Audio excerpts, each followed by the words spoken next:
आप सभी साथियों का स्वागत है। आज मैं आपके लिए सक्षमता की परीक्षा में गणित से पूछे जाने वाले 15 महत्वपूर्ण क्वेश्चन को लेकर आया हूं। इस 15 क्वेश्चन में अगर आप 8 क्वेश्चन का भी जवाब दे रहे हैं तो समझिए कि आपका तैयारी ठीक ठाक है। ठीक है, चलिए हम लोग स्टार्ट करते हैं। पहला क्वेश्चन है, सबसे छोटी अभाज्य और सबसे छोटी भाज्य संख्या का गुणनफल है। तो सबसे छोटी अभाज्य संख्या है कौन? सबसे पहले हम लोग समझ लेते हैं कि अभाज्य संख्या कहते किसको है। वह संख्या जो एक से कटे या खुद के अंक से कटे उसे अभाज्य संख्या कहते हैं। और अभाज्य संख्या की शुरुआत होती है 2 से। 2, 3, 5, 7, 11 ये सभी अभाज्य संख्या है। ये सभी या तो एक से ही कटेंगे या खुद के अंक से ही कटेगा, है ना। कोई तीसरा संख्या इसको नहीं काट सकता है। तो सबसे छोटी अभाज्य संख्या क्या हो गया? तो वो है 2। ठीक है, उसके बाद सबसे छोटी भाज्य संख्या। तो भाज्य संख्या किसको कहते हैं? वह वैसा संख्या जो एक से कटे या खुद के अंक से कटे, इसके अलावा किसी अन्य माने तीसरा संख्या से भी अगर वो कटने लगा तो वो भाज्य संख्या होगा। जैसे सबसे छोटा भाज्य संख्या हुआ 4, 6, 8, 9, 10, 12, 14, 15। ये सब का सब कौन संख्या है? ये सब का सब भाज्य संख्या है। 4 4 जो है एक से कट जाएगा, 2 से भी कट जाएगा और 4 से भी कट जाएगा। 3 संख्या से कट रहा है, कम से कम 3 संख्या से कटता है। भाज्य संख्या जो होता है वो कम से कम 3 संख्या से अगर कट रहा है तो समझ जाइए वो भाज्य संख्या है। 9 को देखिए, 9 जो है 1 से भी कट जाएगा, 9 से भी कट जाएगा और 3 से भी कट जाएगा। 9 में भाग लगाएंगे तो 9 जो है 1, 3 और 9 तीनों संख्या से कट जाएगा। तो भाज्य संख्या क्या कहता है? इसमें कम से कम 3 संख्या से जो है कट जाता है।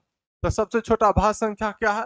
तो सबसे छोटा भाज्य संख्या है 4। और हमसे कहा था कि सबसे छोटी अभाज्य, सबसे छोटी अभाज्य संख्या 2 और सबसे छोटी भाज्य, सबसे छोटी भाज्य संख्या 4 का गुणनफल। गुणनफल कब प्राप्त होगा? जब हम इस दोनों को आपस में क्या करेंगे? गुना करेंगे। तो 2 चौके 8, इसका सही जवाब हो जाएगा 8। ये क्या है? गुणनफल है। तो इसका सही जवाब ऑप्शन नंबर सी हो जाएगा। नेक्स्ट क्वेश्चन हम लोग देखते हैं। अगला क्वेश्चन है, दो क्रमिक सम संख्याओं का एचसीएफ होगा। मतलब दो गो सम संख्या लेना। असम संख्या कहते किसको है? ऐसा संख्या जो 2 से पूरा पूरा कट जाए उसको सम संख्या कहते हैं। क्रमिक, क्रम से लेना है। जैसे 2 सम संख्या है, 4 भी सम संख्या है, 6 भी सम संख्या है, 8 भी सम संख्या, 10 भी सम संख्या है, 12, 14, 98, 100, 500, है ना, 1002, ये सब सम संख्या है। कैसे पता चलेगा सम संख्या है? तो जिस संख्या के अंतिम में 0, 2, 4, 6 या 8 रहे, वो जिस संख्या के अंतिम में 0, 2, 4, 6, 8 रहे, आप समझ जाइए कि वो सम संख्या ही होगा, क्योंकि वह 2 से पूरा पूरा क्या होगा?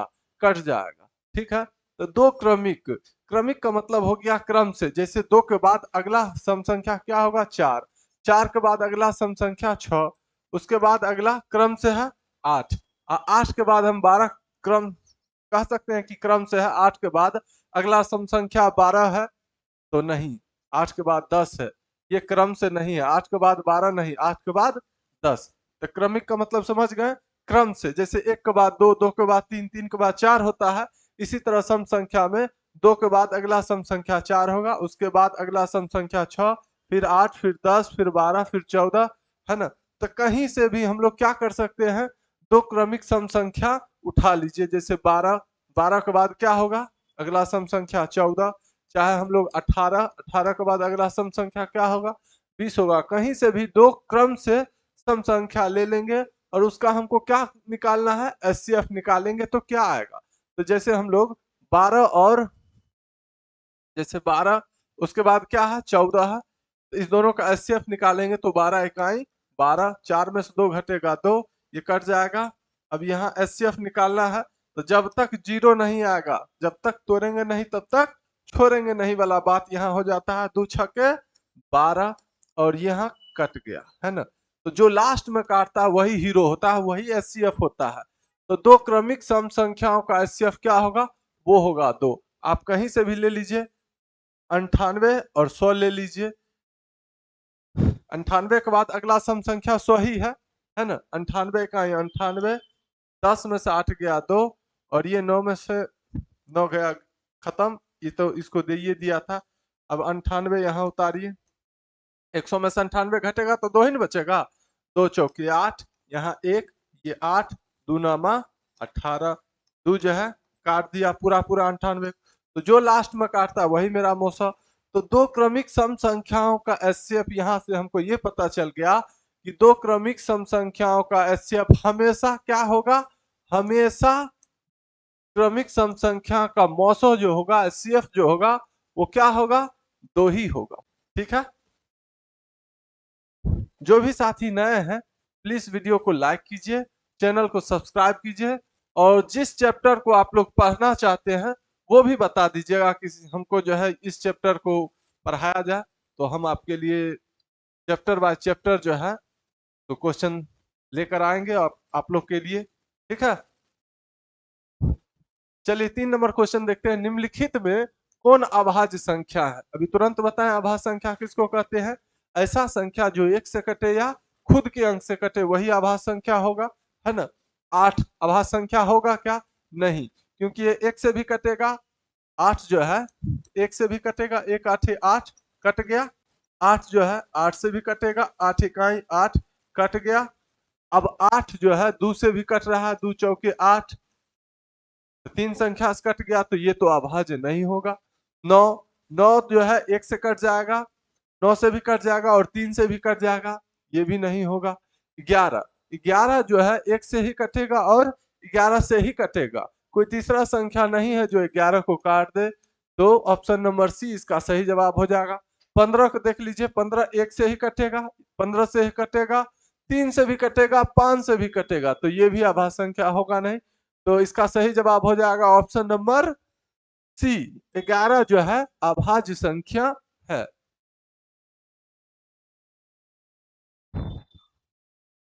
चार नंबर सवाल देखते हैं।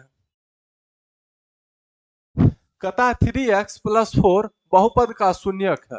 3x प्लस 4 ये एक बहुपद है और इसका शून्यक हमसे पूछ रहा है।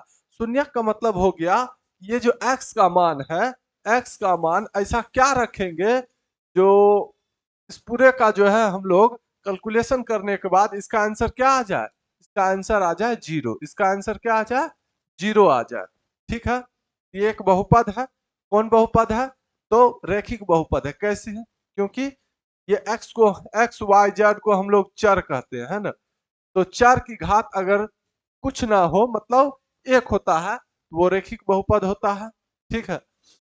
तो इस बहुपद में हमको कह रहा है कि इसका शून्यक क्या होगा, मतलब x का मान ऐसा क्या रखेंगे जो इसका कैलकुलेशन करने पर क्या आ जाए, 0 आ जाए। तो हम लोग क्या करेंगे,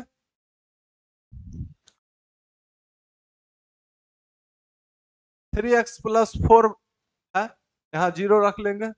3x प्लस में 4 है, बराबर उस साइड जाएगा तो -4 हो जाएगा। ठीक है। तो x बराबर 3 जो है x से गुना हो रहा है, बराबर उधर जाएगा तो बट्टा के नीचे चला जाएगा, -4/3। -4/3 ऑप्शन नंबर बी इसका सही जवाब हो जाएगा, -4/3। मतलब x के जगह पर अगर हम -4/3 रखेंगे तो इसका आंसर किसके बराबर हो जाएगा, 0 के बराबर हो जाएगा। तो यही कह रहा है कि ये जो बहुपद दे रखा है इसका शून्यक क्या है, इसका शून्यक है -4/3। जैसे हम लोग देख लेते हैं, यहाँ 3x प्लस 4 है। ठीक है। 3x का मतलब 3 गुना x, गुना x का मान क्या आया, -4/3। ठीक है। x के जगह पर -4/3 रख दिए, +4। अब ये 3 से ये 3 कट गया, तो -4 अब +4, 4 रुपया कर्जा और 4 रुपया अपने पास है, कर्जा वाला दे देंगे, क्या आ गया, 0 आ गया ना। तो शून्यक समझ में आ गया कि ये जो बहुपद दे रखा है इसका शून्यक पूछा है, मतलब x का मान ऐसा कौन सा रखेंगे जिसके बाद जो है मान रख देने के बाद उसका आंसर क्या आ जाए, 0 के बराबर आ जाए। ठीक है।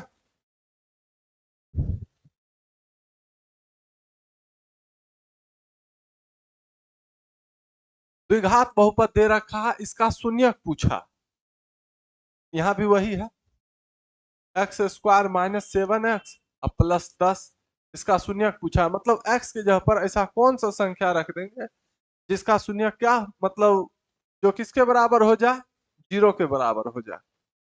ठीक है, तो सबसे पहले ये समझिए कि द्विघात बहुपद दे रखा है, उसका शून्यक पूछता है, तो उसका कितना शून्यक होगा, 2 गो का 2 शून्यक होगा। द्विघात बहुपद के कितने शून्यक होते हैं, 2, है ना। द्विघात बहुपद के कितने शून्यक होते हैं, 2 शून्यक होते हैं। मतलब x के जगह पर 2 संख्या रख सकते हैं हम लोग, है ना। कभी कभी सेम संख्या भी आ जाता है 2 वाला, मतलब सेम संख्या आ जाता है 2 गो। चलिए हम लोग इसको देखते हैं। इसको बनाने के लिए करेंगे क्या, इसके आगे कोई संख्या नहीं है, सबसे पहले हम जो है इस 10 का अभाज्य गुणनखंड करेंगे। 2 5 10, ठीक है। क्या आया, 2 गुना 5, 10 बराबर 2 गुना 5, 2 और 5 आया। अब 2 5 से हमको पुराना है -7x, एक्स स्क्वायर। -7x पुराने के लिए -2x और -5x, कितना x, -2x -5x, -7x पुर गया, +10 है तो +10 कर लिए। यहाँ तक तो हमको लगता है आप लोग समझ गए होंगे। आगे हम लोग देखते हैं। अब 2 2 का जोड़ा बना लेंगे, ठीक है। अब एक्स स्क्वायर और यहाँ 2x है, माइनस को भूल जाइए कुछ देर के लिए। एक्स स्क्वायर को हम लोग x गुना x लिख सकते हैं, 2x को हम लोग 2 गुना x लिख सकते हैं। यहाँ x है तो इसमें भी x है, फिर यहाँ x है इसमें x है नहीं है। तो हम लोग क्या करेंगे कि दोनों में क्या ऐसा है जो मिल गया है, तो वो मिला है x, है ना। तो x हम बाहर निकाल लेंगे। उसके बाद ये x खाली है, बचा हुआ, ये x रख दिए। यहाँ माइनस है तो माइनस रखिए। इसमें 2x में क्या बचा हुआ है, 2 बचा हुआ है, यहाँ 2 रख। अब देखिए इसको इससे गुना कीजिएगा, इसके बराबर हो जाएगा। x को x से गुना करेंगे तो एक्स स्क्वायर, x को -2 से गुना करेंगे तो -2x हो गया। अब जो यहाँ आया है आप यहाँ भी रख लीजिए, ठीक है। अब x को कौन सी से गुना करेंगे जब -5x हो जाए, तो आप कहिएगा यहाँ पर -5 रख दीजिए। x को अगर -5 से गुना करेंगे तो -5 है। अब -5 का अगर -2 से गुना करेंगे तो 5 दूनी 10 तो होगा, अब माइनस गुने माइनस क्या हो जाएगा, प्लस हो जाएगा। ठीक है, तो यहाँ +10 हो गया। -5 को x से गुना करेंगे तो -5 है। अब -5 को -2 से गुना करेंगे तो माइनस माइनस प्लस, 5 दूनी 10 हो गया। अब यहाँ देखिए जो बाहर है उसको एक जगह कर लीजिए, और यहाँ 2 गो है तो एगो आप ले लीजिए, ठीक है। x -5 बराबर 0, तो x बराबर -5 है तो बराबर को उधर जाएगा तो +5। अब यहाँ देखिए x -2 बराबर 0, तो x बराबर -2 है, बराबर को उधर जाएगा तो +2। मतलब x का मान क्या क्या आया है, x का मान आया है 5 और 2। क्या बताए थे, x का मान कितना आएगा द्विघात बहुपद में, शून्यक 2 गो आएगा। एगो आया है 5, एगो आया है 2।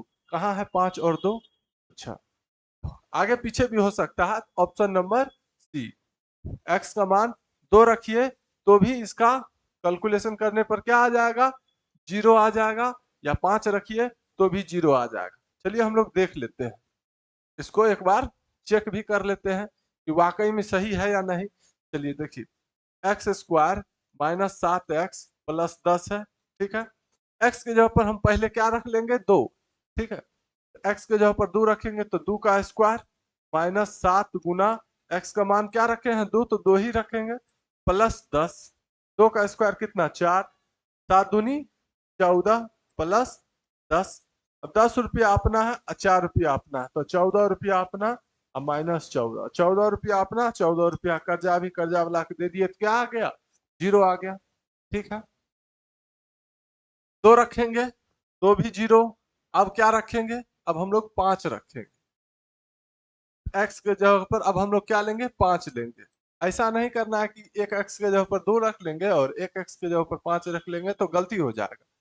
2 रखेंगे तो जहां जहां x है वहां वहां 2 ही, 5 रखेंगे तो जहां जहां 5 है वहां वहां x के जगह पर 5 ही रखेंगे। 5 का स्क्वायर -7 गुने x की जगह पर 5 प्लस 10, 5 का स्क्वायर 25, -7 5 35 प्लस 10।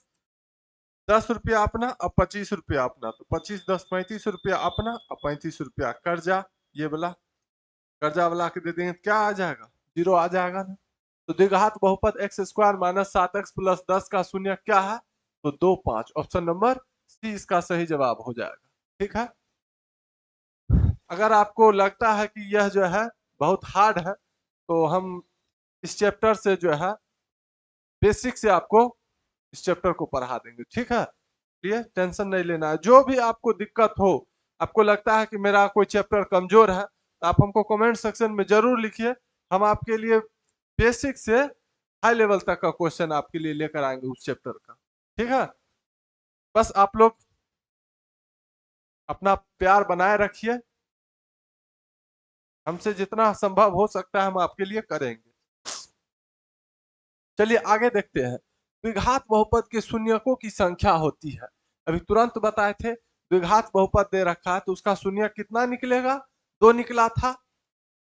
तो यहीं पर कहता त्रिघात बहुपद के शून्यकों की संख्या होती है तो 3। रैखिक बहुपद के शून्यकों की संख्या कितनी होगी, तो 1 होगी। इस बात को आप ध्यान में रखिएगा। चलिए हम लोग नेक्स्ट क्वेश्चन की ओर बढ़ते हैं। 7 नंबर क्वेश्चन क्या है, 7 नंबर क्वेश्चन है, अगर दिए गए समीकरण, ये जो समीकरण दे रखा है इसमें x जहां पर है वहां पर हम 1 रख देंगे और y जहां पर होगा वहां पर भी 1 रख देंगे, तो a का मान क्या होगा। बहुत आसान है, 5x प्लस 3y बराबर a समीकरण दे रखा है। कह रहा है x की जगह पर 1 रखना है, y की जगह पर भी 1 रखेंगे तो a का मान क्या होगा। तो 5x का मतलब 5 गुना x का मान 1 रखना है तो 1 रख दिए, प्लस 3 गुना y का मान भी 1 कह रहा है रखने, 1 रख दिए बराबर a। 5 इकाई 5 प्लस 3 इकाई 3 बराबर a। तो 5 3 8, a का मान कितना, a का मान 8। ऑप्शन नंबर डी इसका सही जवाब हो जाएगा।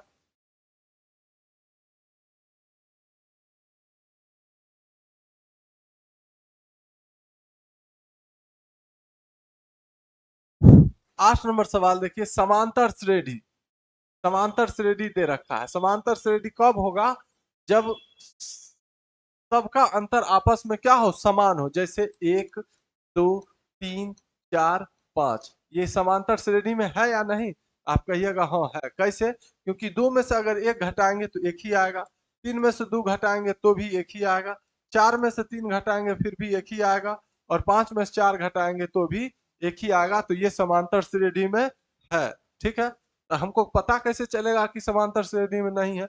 जैसे 1 3 7 11, अब देखिए 3 में से 1 घटाएं तो क्या होगा 2, और 7 में से 3 घटाएंगे तो क्या होगा 4।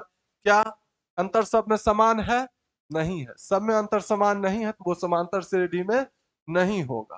ठीक है, तो समांतर श्रेणी दे रखा है। ठीक है, इसका कह रहा है सार्व अंतर क्या, मतलब इस सब में अंतर कितना का है। तो हम लोग क्या कर सकते हैं, दूसरा वाला संख्या में घटा देंगे, दूसरा संख्या में से, दूसरा संख्या में से घटाना है कौन, पहला संख्या, पहला संख्या। अच्छा दूसरा संख्या है क्या, -6, उसके बाद घटा का चिन्ह है तो घटा का चिन्ह देंगे। पहला संख्या क्या है, -10, -10। अब देखिए ये अच्छा लग नहीं रहा है देखने में, इसलिए इसको क्या कर लेंगे, घेर लेंगे। -6 माइनस माइनस प्लस 10, 10 रुपया अपना और 6 रुपया कर्जा, 6 रुपया कर्जा वाला दे देंगे तो क्या आएगा 4। इसका मतलब इस सब में कितना का अंतर है, 4 4 का अंतर है। का सही जवाब हो जाएगा ऑप्शन नंबर बी। अब देख लीजिए तीसरा में से अगर हम दूसरा को घटाते हैं, -2 में घटाना है क्या, तो -6, -2 माइनस माइनस प्लस 6, 6 रुपया अपना 2 रुपया कर्जा, कर्जा वाला को 2 रुपया दे देंगे फिर भी क्या आया 4 आया। अब चौथा में से तीसरा को घटाते हैं, अगर 2 में घटाएंगे कितना, -2, तो 2 माइनस माइनस प्लस 2, 2 2 फिर भी क्या आया 4 ही आया। हम कहे थे कि समांतर श्रेणी दे रखा है, ठीक है, तो सभी में अंतर जो होगा क्या होगा, समान होगा। तो इसका सार्व अंतर क्या हो जाएगा, ऑप्शन नंबर बी का सही जवाब हो जाएगा।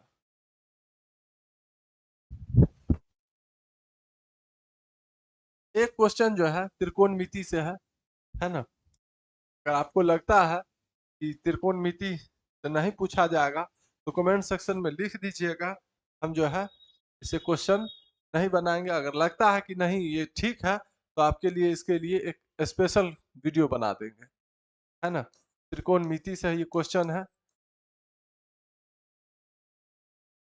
ना। चलिए, कहता है साइन 0 डिग्री का मान कितना होता है। साइन 0 डिग्री का मान, साइन 0 डिग्री का मान होता है 0, है ना। साइन त्रिकोणमिति है, अगर आप कहिएगा तो पढ़ा देंगे पूरा बेसिक से इसको, है ना। अगर नहीं तो एक क्वेश्चन दिए हैं देखने के लिए कि आपको ये जरूरी है या नहीं। साइन 0 डिग्री का मान क्या होता है, 0 होता है। तो होता है sine cos tan cosec sec और कॉट, है ना। सबका 0 degree, 30 degree, 45 degree, 60 degree, 90 degree दे देगा। और मान या तो मान पूछ देगा या तो कह देगा साइन 45 डिग्री अब प्लस कॉस 30 डिग्री का मान क्या होगा, ऑप्शन दे देगा। इसके लिए हमको बेसिक से पढ़ना होगा, तब जाकर हम इसको समझेंगे। तो साइन 0 डिग्री का मान क्या हो जाएगा, option number B 0।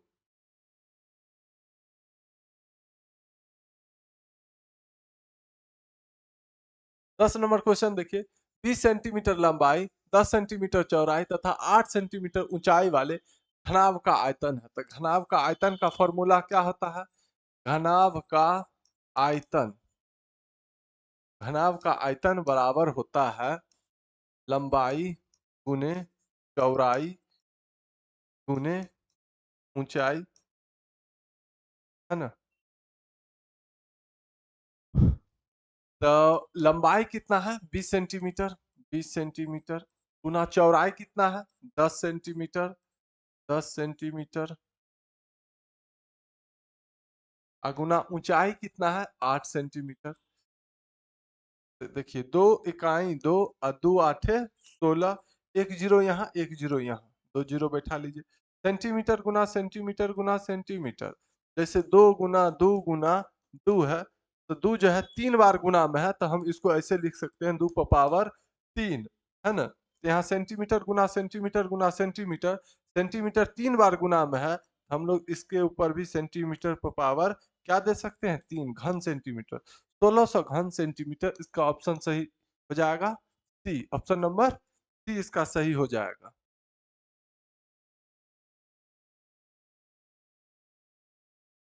11 number question देखा जाए।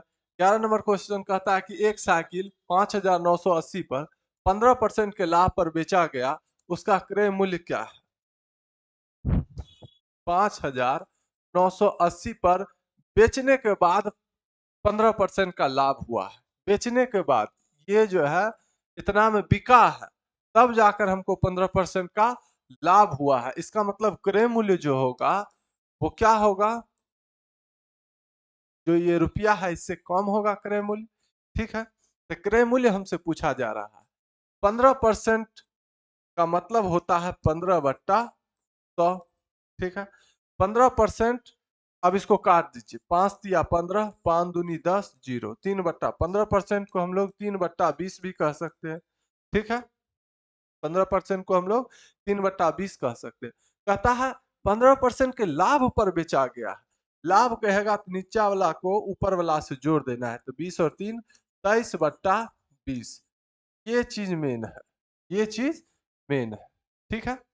अगर हानि कहता तो नीचा वाला में से ऊपर वाला घटा देते तो क्या होता, 20 में से 3 घटता तो 17/20 होता, लेकिन लाभ कहा है तो 20 में 3 जोड़ देंगे 23/20, ठीक है।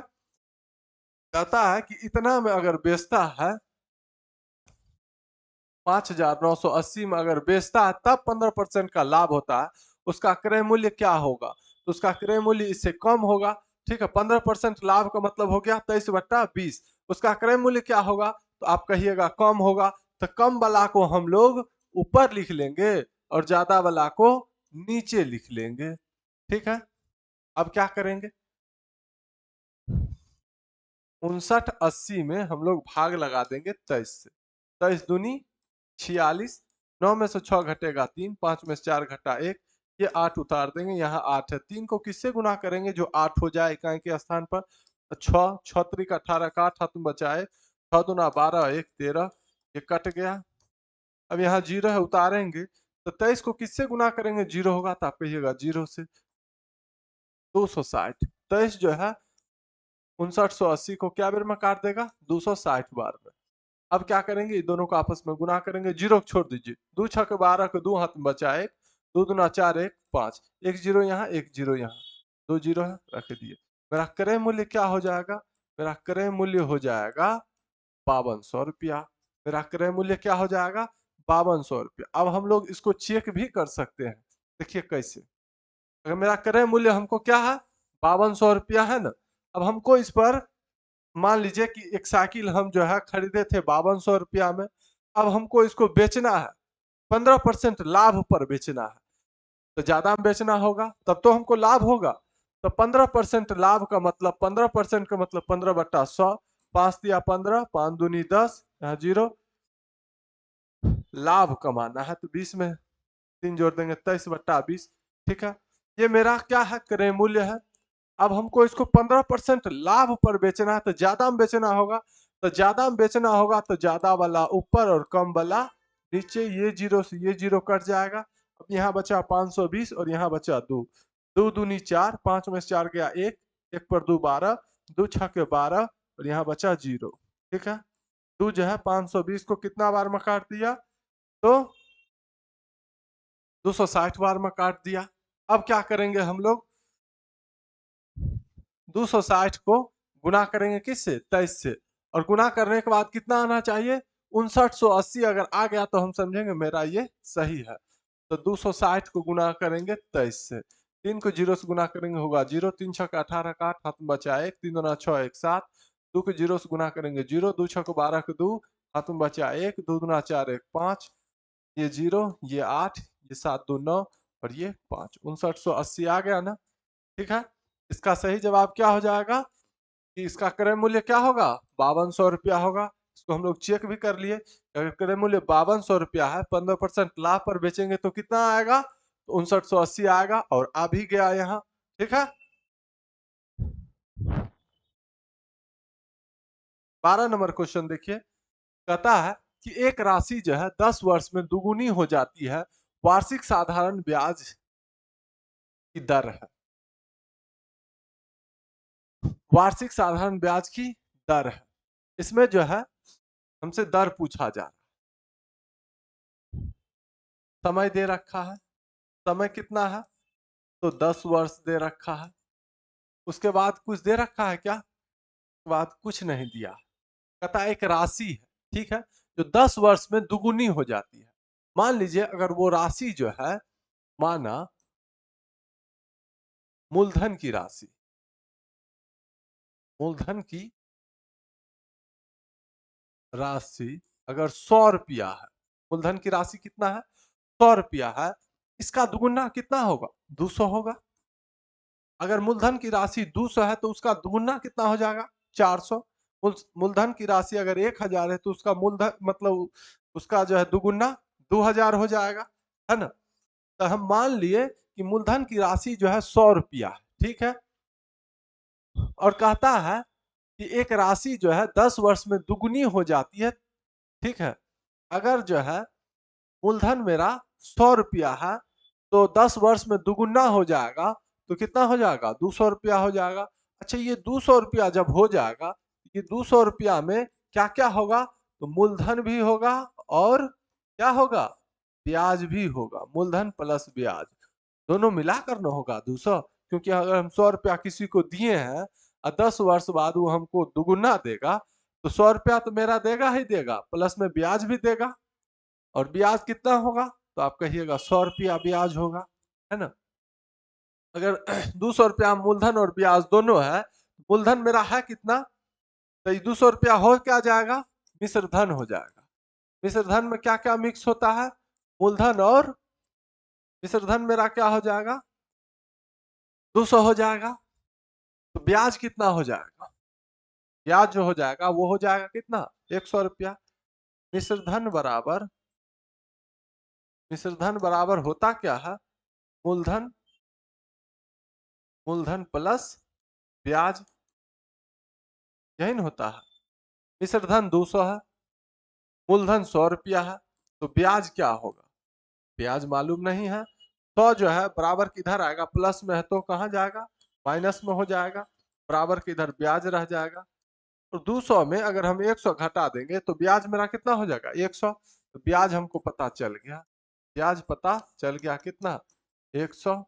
ठीक है, यहाँ तक कोई दिक्कत ना है, इतना सोचना ही नहीं था, है ना। फिर भी चलिए, मूलधन की राशि 100 रुपया है, 10 वर्ष में दुगुना हो जाएगा तो 200 रुपया हो जाएगा। इसमें से अपना 100 रुपया निकाल लेंगे तो 100 रुपया ब्याज का ही न बचेगा। ठीक है, ब्याज हमको पता चल गया। अब हम लोग एक ही फॉर्मूला पर हमेशा से बनाते आए हैं और हमेशा बनाएंगे। साधारण ब्याज बराबर क्या होता है? मूलधन गुने समय गुने दर, या दर गुने समय, जो लिख लीजिए, बट्टा 100। ये 100 जो है दर हमेशा प्रतिशत में होता है, ये 100 जो है दर का है। ठीक है, ब्याज हमको मालूम चल गया 100 है, मूलधन भी 100 है, समय है 10 वर्ष, दर हमको मालूम नहीं है तो आर बट्टा 100। ये 100 से ये 100 कट गया, ये 0 से ये 0 कट गया, आर बराबर कितना? आर बराबर 10%। बराबर के सामने सामने क्या होता है? कटता है, और कोना कोनी गुना होता है। ठीक है, या तो आप ऐसे बनाइए, ये 100 से ये 100 कट गया, 100, ये 10 जो है इससे गुना हो रहा है, बराबर किधर आएगा? तो बट्टा के नीचे जाएगा, क्या हुआ? आर बराबर 10%। दर क्या होगा? 10% होगा। ऑप्शन नंबर सी इसका सही जवाब हो जाएगा। आप कोई भी मान रख सकते हैं, 100 की जगह पर 1000 रख लीजिए, 200 रख लीजिए, 500 रख लीजिए, 10,000, 2 रुपया, 4 रुपया, 6 रुपया, कुछ भी रखिएगा, तो रेट जो आने वाला है वो 10% ही आने वाला है। चलिए हम लोग आगे देखते हैं। 13 नंबर क्वेश्चन है कि निम्नलिखित श्रेणी में लुप्त संख्या क्या है? 56 है, 56 है, 42 है, 30 है, और यहाँ पर जो लुप्त संख्या है वो पूछा जा रहा है, 12 है और 6 है। अच्छा, ये हो क्या रहा है? आप कहिएगा घट रहा है। 56 में से कितना घटा होगा? जो 42 आया होगा, तो नहीं मालूम है तो 56 में से 42 से घटा दीजिए। 6 में से 2 घटेगा 4, 5 में से 4 घटेगा 1। 56 में से कितना घटा? 14 घटा तो आया 42। अब 42 में से कितना घटेगा? जो 30 आएगा, तो डायरेक्ट 42 में से 30 घटा लीजिए। 2 में से कुछ नहीं घटा 2, 4 में से 3 घटा 1, 12। अब देखिए, पहले 14 घटा, फिर 12 घटा, मतलब दो दो घट रहा है। तो 30 में से कितना घटेगा? तो 12 घटा था, अब कितना घटेगा? अब घटेगा 10। तो 30 में से 10 घटेगा तो कितना होगा? 20 होगा। 10 घटा था, अब क्या घटेगा? 2 कम करके 8। 20 में से 8 घटेगा तो 12। 8 घट गया था, है ना। 8 में फिर 2 घटा देंगे तो होगा 6। 12 में 6 घटेगा तो 6। तो लुप्त स्थान पर कौन सा संख्या होगा? वो हो जाएगा 20। ऑप्शन नंबर बी इसका सही जवाब हो जाएगा।